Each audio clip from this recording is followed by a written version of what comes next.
This is Steve Reeves, holder of numerous bodybuilding titles, earned during the pre-Dianabol years before 1961. Steve Reeves was a film star, most notably as Hercules, and he was possessor, arguably, of the best constructed physique of modern times. That is, basing the criteria on symmetry, balance, and proportion. This is Dr. William Brown, founder of the Center for Culture and Evolutionary Psychology at Brunel University. He says, and I quote, "Subtle departures from symmetry may reflect poor development or exposure to environmental or genetic stress, all related to poor health, lower survival, and fewer offspring."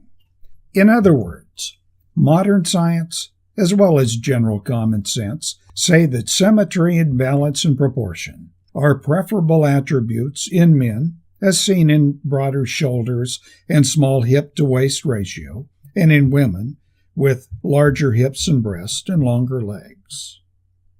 Brown's findings are not new. The ancient Greeks laid down the ideals for the human physique, emphasizing proportion and symmetry. The Romans later opted for the grotesque, the overstated, the ostentatious, at the expense of balance and symmetry. Think of the pre-steroid era, say post-World War II to the mid-60s, as a silver age, more aligned with the Greek ideal, while the later period, running through and beyond the so-called golden era of bodybuilding, represents the coarse Roman standard. This individual you may know. He represents, to many contemporary bodybuilding aficionados, the archetype of the golden era physique. But take a look. The upper arms, the quadriceps and chest, the chest rivaling that of film star Jane Russell, overpower neighboring muscles, with the result of unbalancing the ideal mathematical proportions of the whole body and suggesting something less than total fitness. Fitness capable of swift and coordinated movement. This golden era template has been, in subsequent decades, surpassed, if that's the operative word, by men and women, women, who've taken disproportion to new levels, freakiness, all made possible by two things. One, the overemphasis of muscle isolation exercises. Those are the kinds that involve a single joint movement.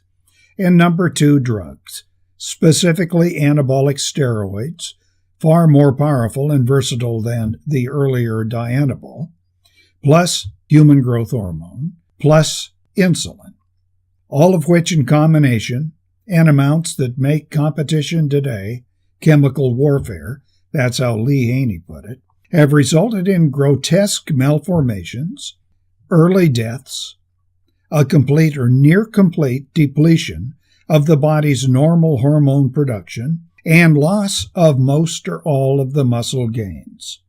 What I'm saying is this.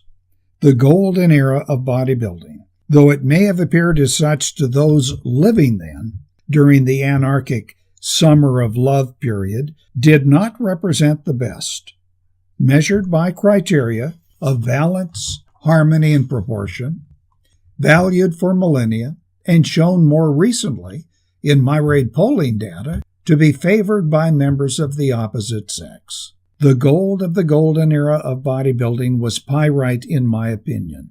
In other words, fool's gold, sought after today by young men with body dysmorphia, who, like female anorexics, cannot visualize what is actually real within themselves. The more naive among us may believe that these distorted, overly defined physiques are the result of Mother Nature alone. Well, anything is possible. Here's an example.